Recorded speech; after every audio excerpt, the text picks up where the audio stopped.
a puissance dans le nom de Leur rendre ce témoignage. J'espère que cela va aider d'autres personnes, mes frères en Christ et mes sœurs. Faut dire que je suis dans une période où, avec le Seigneur, j'avais besoin de réponses. Et donc, j'avais vraiment pris un moment, j'avais demandé au Seigneur que je ne veux pas être de ces chrétiens qui sont à l'église tous les dimanches, qui dansent, qui prient, qui portent les longues jupes, qui attachent les têtes et au dernier jour se retrouvent dans le feu ardent, se retrouvent à l'enfer. Que vraiment, que le Seigneur me montre mon état spirituel. Que le Seigneur me montre ce qui ne va pas dans ma vie. Que ce qui va m'empêcher vraiment de rater l'enlèvement et tout. Et faut dire que le 2, pendant que je dormais le 2 octobre 2021, à 3h du matin, j'ai rêvé, je dormais, j'étais couchée. Et j'étais dans la ville, dans une ville. J'avais pas l'impression que c'était en France, je sais pas c'était où, mais vraiment le coin était sombre.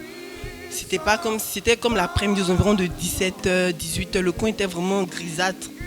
Et on courait, j'étais avec ma fille Keren et ma maman Yoro. Et on courait, on partait de maison en maison. On disait aux gens de nous garder, de nous, on voulait se mettre à l'abri. Et on demandait aux gens, voulez-vous nous garder? Et puis les gens disaient, non, il n'y a pas de place ici, il n'y a pas de place.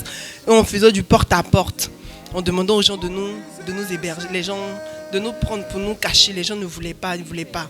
Et du coup, on est parti, on a laissé les maisons, on allait dans des on va dire des locaux commerciaux, voilà, des magasins et tout. Et du coup, on avait demandé à une dame de nous prendre. Elle dit que non, elle ne peut pas. Elle vendait de la boisson, elle dit qu'il n'y avait pas de place.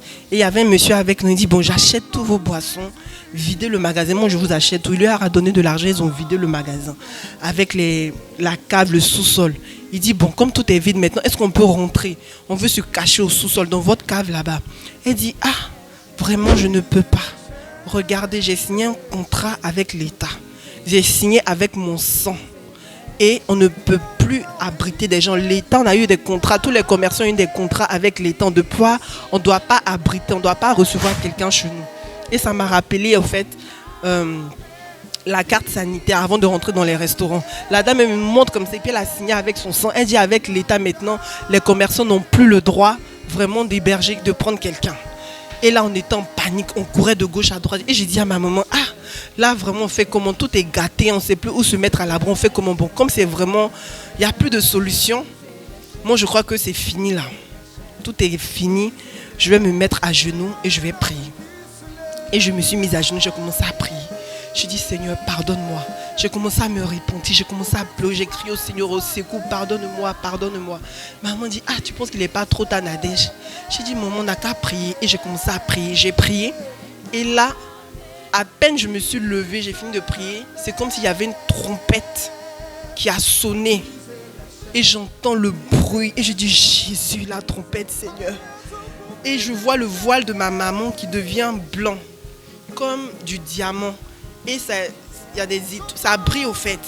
Et je sens elle en train de partir, elle est en train de monter. J'ai dit, Seigneur, tu as enlevé ma maman. Seigneur, ne m'oublie pas. Jésus, prends-moi, Jésus, prends-moi. Et c'est mon flanc aussi a commencé à devenir tout blanc, tout blanc, tout blanc. Et j'ai senti que j'étais enlevée, mais vraiment, je n'ai pas vu. Et je me suis réveillée en pleurs, en panique. Et ça fait le deuxième rêve que je fais. La première fois, c'était pareil aussi. J'avais demandé au Seigneur vraiment de me libérer de la colère. Parce que vraiment, je me mets très vite en colère. Je suis très souriante, mais je suis aussi très carrée. Quand il y a un truc qui ne va pas, tout de suite, je te dis. Et j'avais dit au Seigneur d'enlever ça dans mon cœur. Ça me fatigue beaucoup, la colère.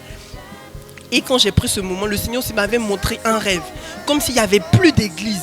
On priait dans les maisons. Et je voyais, on n'était pas que entre nous Africains. Il y avait des blancs, il y avait beaucoup de couleurs. Et cette fois, c'était à la maison. Et pendant qu'on était en train de prier, on chantait à la maison. La trompette aussi sonnait. Ça, c'était le premier rêve que j'ai fait. Et toutes les personnes qui étaient les ont été enlevées. J'ai vu que des vêtements par terre. Et j'ai crié, Seigneur, aide-moi. Et c'est comme si le Seigneur me prenait. Je montais et ma tête n'a même pas touché le sol. Je suis retombée. Bon. J'ai dit, Jésus, je suis restée. Et j'ai commencé à pleurer. Et vraiment, ça fait 2 rêves que je fais. Le Seigneur m'interpelle. Je crois que le Seigneur, vraiment, il essaie de m'interpeller pour que je remette ma vie en ordre.